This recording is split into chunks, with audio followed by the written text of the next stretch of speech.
Magandang araw mga bata! Kamusta kayo? Ako si Teacher Rachel at natutuwa ako na makasama kayo upang mag-aral at matuto.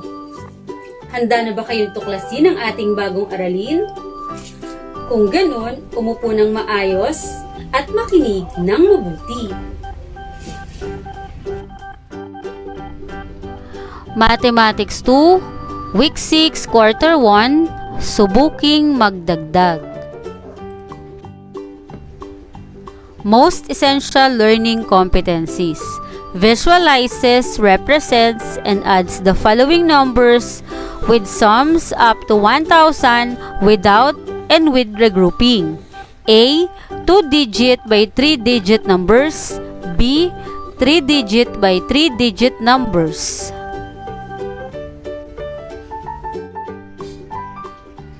Noong nakaraang taon, napag-aralan mo ang pagsasama-sama ng 1 hanggang 2 digit. Ngayong taon, ipagpatuloy mo ang pagtuklas pa sa araling ito. Pagkatapos ng araling ito, ikaw ay inaasahang makukuha ang kabuuan o sum ng mga bilang na pinagsama-sama. Mga bata, subukan natin ang inyong kaalaman sa pagdaragdag na natutunan ninyo noong nakaraang baitang. Subukan natin ang gawain ito bilang paghahanda sa ating bagong aralin. Ibigay ang sum o ang kabuuan ng bawat bilang. Una, 486 dagdagan ng 12. Pangalawa, 843 dagdagan ng 32. Pangatlo, 237 dagdagan ng 11. Pang-apat, 175 dagdagan ng 24. At pang-lima, 642 dagdagan ng 523. Hihintayin ko ang inyong sagot. Tapos na ba mga bata? Ngayon, ang tamang sagot sa unang bilang ay magaling, 478. Sa pangalawang bilang, ang tamang sagot naman ay 875. At sa tatlong bilang, ang tamang sagot 248. At sa pang-apat na bilang, 100 siyam. At pang-limang bilang, magaling, 1,165. Magaling mga bata. Mga bata, basahin natin ang sitwasyon. Basahin at unawaing mabuti. Pansinin ang iba't ibang paraan ng pagsasama-sama. Panahon ng anihan ng mga mangga, kaya abala si Mang David. Ilan kaya ang kabuuan ng napitas na mangga? Si Mang David ay mayroong 450 na piraso ng mangga sa unang basket at 25 piraso ng mangga naman sa ikalawang basket. Ngayon, kunin natin ang kabuuan ng mga mangga ni Mang David gamit ang iba't ibang paraan ng pagkuha ng kabuuan. Mayroong 2 paraan ng pagkuha ng kabuuan. Una, paggamit ng expanded form. At pangalawa, paggamit ng place value chart. Sa paggamit ng expanded form, kuhanin ang value ng bawat digit. Mayroon tayong 450 dagdagan ng 25 o 450 plus 25. Ngayon, ang value ng 4 ay 400. Ang value naman ng 5 ay 50. At ang value ng 0 ay 0 o wala itong value. Ngayon naman, 25. Dahil ang 2 ay nasa tens place, Ang value niya ay 20 o 20. At ang 5 ay 5. Ngayon, maaari na natin kunin ang kabuuan. 0 plus 5 equals 5. 50 plus 20 equals 70. At ngayon, ibaba lang natin ang 400. Ngayon, 400 plus 70 plus 5 equals 475. Ang kabuuan ng mga mangga na napitas ni Mang David ay 475 o 475. Sa pagkuha naman ng kabuuan gamit ang place value chart, ayusin ng patayo ang mga bilang. Pagtapatin ang mga ito ayon sa place value ng bawat bilang. Pagsamahin ang mga bilang sa ones, tens, at hundreds. Ngayon na nakaayos na ang mga bilang, maaari na nating kunin ang kabuuan.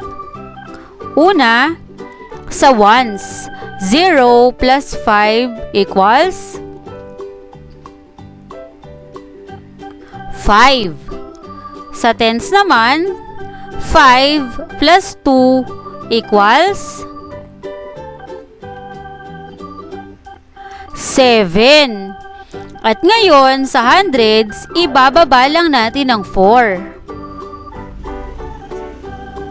Ngayon, mga bata, 475 o 475 ang kabuuan ng mga mangga na napitas ni Mang David. Ngayon, mga bata, subukang punan ang place value chart. Isulat ang sagot sa inyong kwaderno para sa unang bilang at pangalawang bilang.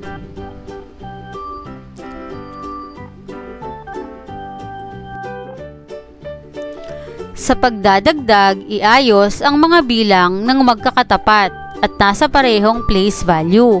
Kapag ang sagot sa addends ay 2-digit numbers, ibaba ang nasa ones place sa tapat ng mga bilang na pinagdagdag at itaas ang nasa tens place sa kasunod na bilang.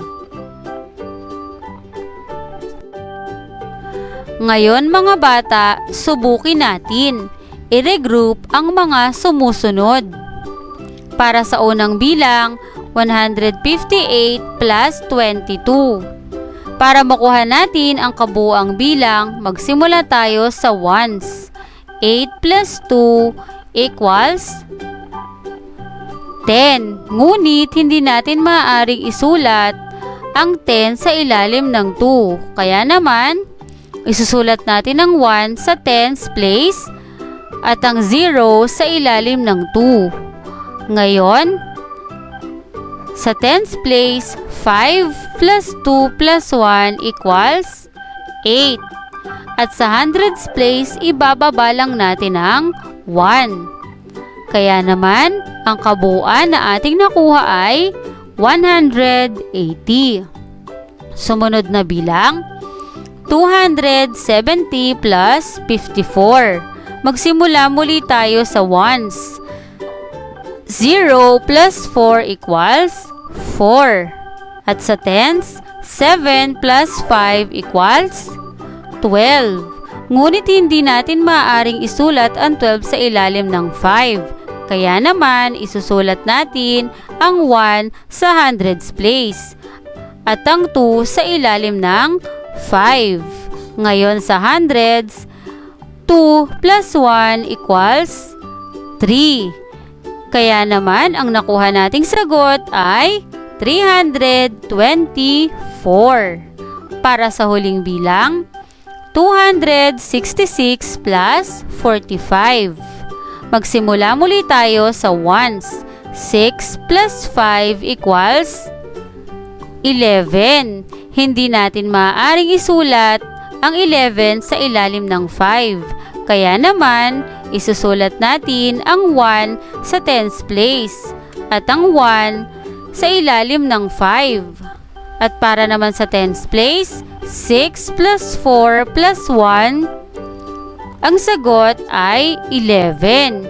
Muli, hindi natin maaaring isulat ang sagot na 11 sa ilalim ng 4. Kaya naman, isusulat natin ang 1 sa hundreds place at ang 1 sa ilalim ng 4. Ngayon, sa hundreds place, 2 plus 1 equals 3. Kaya naman, ang kabuuan na ating nakuhang sagot ay 311. Nakuha nyo ba, mga bata? Magaling kung ganon. Para sa huling gawain, pagdadagdag na may pagre-regroup. Isulat ang sagot sa iyong kwaderno. Para sa unang bilang, 455 plus 25. Pangalawa, 336 plus 14. Pangatlo, 292 plus 17. Pang-apat, 255 plus 35. At panglima, 536 plus 16. Bata, sana ay naunawaan niyong mabuti ang ating aralin. Hanggang sa muli, paalam!